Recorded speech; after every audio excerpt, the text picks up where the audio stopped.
Rishikesh Karnaprayag rail line का एक महत्वपूर्ण पड़ाव है ये श्रीनगर रेलवे स्टेशन। मैं इस वक्त रानीहाट गांव में खड़ा हूं और मेरी एक तरफ जो है वो टिहरी का पहाड़ है, दूसरी तरफ आप पौड़ी का पहाड़ है। यानी मलेथा की तरफ से जो टनल आ रही है वो उस पहाड़ से होते हुए इस ब्रिज से कनेक्ट करते हुए उस पौड़ी वाले पहाड़ में जाएगी। और वहां से बताया जा रहा है जैसे इस पुल में एक कर्व है, ठीक पहाड़ के अंदर भी एक कर्व होते हुए ये धारी देवी रेलवे स्टेशन की तरफ जाएगी। है ना इंजीनियरिंग का कमाल। इन सबसे महत्वपूर्ण बात क्या है, श्रीनगर ऐतिहासिक काल से ही बहुत महत्वपूर्ण रहा है। गढ़वाल राजाओं की राजधानी रहा है, एक प्रमुख व्यापारिक केंद्र रहा है, एजुकेशनल हब रहा है। और इस रेलवे स्टेशन की अगर मैं बात करूं तो ये बीच का रेलवे स्टेशन होगा और चारधाम यात्रा का भी एक अहम पड़ाव होगा।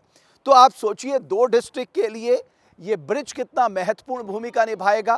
केवल ये ब्रिज ही नहीं, रेलवे ने जब यहाँ रेलवे स्टेशन डेवलप हो जाएगा, एक रोड और ब्रिज दिया है जो श्रीनगर से उसको जोड़ेगा।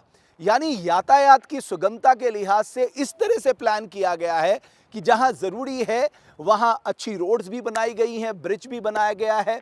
लेकिन सबसे दिलचस्प बात, अलकनंदा के ऊपर इतना खूबसूरत ब्रिज। आप देखिए, ड्रोन के दृश्य जो मैं आपको दिखा रहा हूं, ये कितने आनंद देने वाले हैं। ये बताने के लिए काफ़ी है कि इंजीनियरिंग का स्तर कितना महत्वपूर्ण है और कितने आगे तक पहुंच गया है। एक और महत्वपूर्ण बात, मलेथा से जब ये ट्रेन यहाँ पर आएगी तो आप सोचिए, जब इस स्टेशन से गुजरेगी और इस ब्रिज से गुजरेगी, जो यात्री आएंगे, जो पर्यटक आएंगे, जो चारधाम के दर्शन के लिए आएंगे, उनके लिए ये माहौल बड़ा खुशनुमा होगा।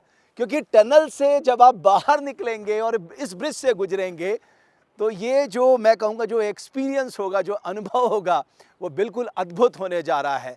तो ऋषिकेश कर्णप्रयाग रेल लाइन जो है बहुत महत्वपूर्ण होने जा रही है और श्रीनगर जो हमेशा से एक व्यापारिक केंद्र रहा है उसको एक और मजबूती मिलेगी। यहाँ पर नए एजुकेशनल हब खुलेंगे, नए स्कूल्स खुलेंगे, नए कॉलेजेस डेवलप होंगे। यानी बहुत कुछ इस रेल लाइन के आने के बाद इस जगह पे होने जा रहा है।